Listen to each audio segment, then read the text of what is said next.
Another good system that you could check out on eBay or in the cheap shops is the M42 Screwing Lenses, which are very, very interesting and very cheap. For example, when we get it unscrewed, this Praktica 200 f4 must have cost me about £20 or less, and you could probably find them even better, but just look out for the condition of them. This one is actually very nice and almost got me a decent shot of the moon. I know it's only a 200, but when I coupled it up with a 1.5 crop body, wasn't bad at all. Why do I say you should look out for these? Well, they're ubiquitous. You can find them in many places, not just this lens but many others, which I can speak about in another video. But I found it also had some good bodies that are still available and at a very cheap rate. For example, I got this Praktica MTL 5 for, I think this was about £35, and I'm sure I got this with a Helios 44mm lens, which is the reason actually I bought it. I didn't really go out to buy this, but it came with the lens that I wanted and the price was fantastic. So this body, let me show you this body. You can select your shutter speeds here and also your ASA or your ISO as we more commonly know it. It has a very strange shutter release right there. Instead of it being on the top, it's in front. A little bit different, curious, not a massive deal, quite nice really. And as always, you've got a counter there, you've got the wind on and off, you've got the button to open it up, and you've got the battery contacts there. Let's see if we can get that open for you to take a look at. Open, pull that, and fortunately there's no film in there. It has happened before. I haven't lost anything decent. So there's your typical layout, nice and clean.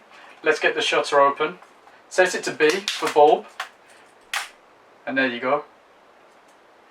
You probably can't see that too well. We'll have to do you some pictures so you can see that. What's so good about this? Well, it's a chunk of a body. It's made in Germany. At the time, the German Democratic Republic, which is marked on the bottom there.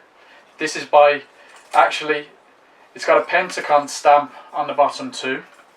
About 83 to 85, so in Germany was still divided up until November 1989, I believe the wall came down. Bit of history for you.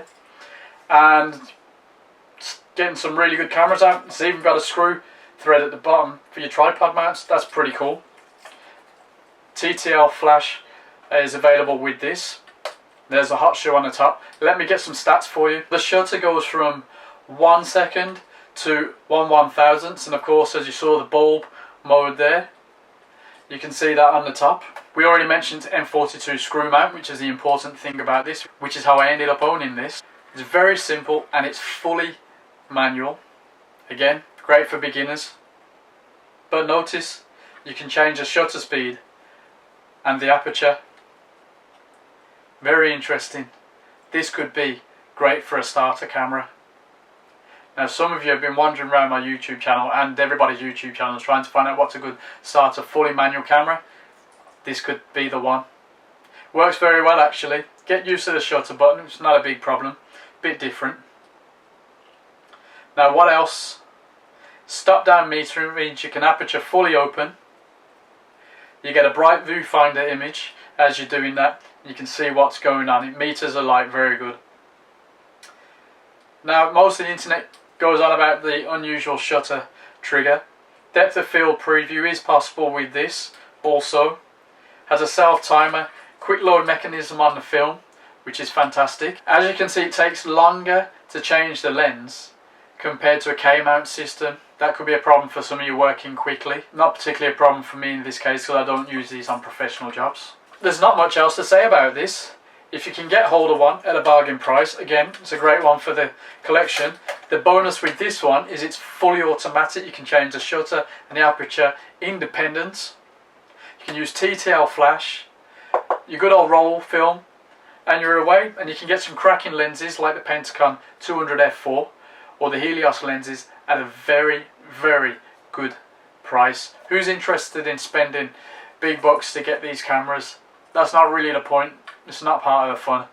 The fun is digging around, getting hold of the stuff, at a great price. That way you can have more fun, and it's part of the treasure hunt really. It's not a treasure hunt if you're going to lay down hundreds of pounds to get hold of any old camera. Might be a fantastic camera, but if you're paying top dollar, you lose the fun of the search and the hunt. Keep digging, people. Digging brings treasures. Take it easy, leave a comment below, and get snapping.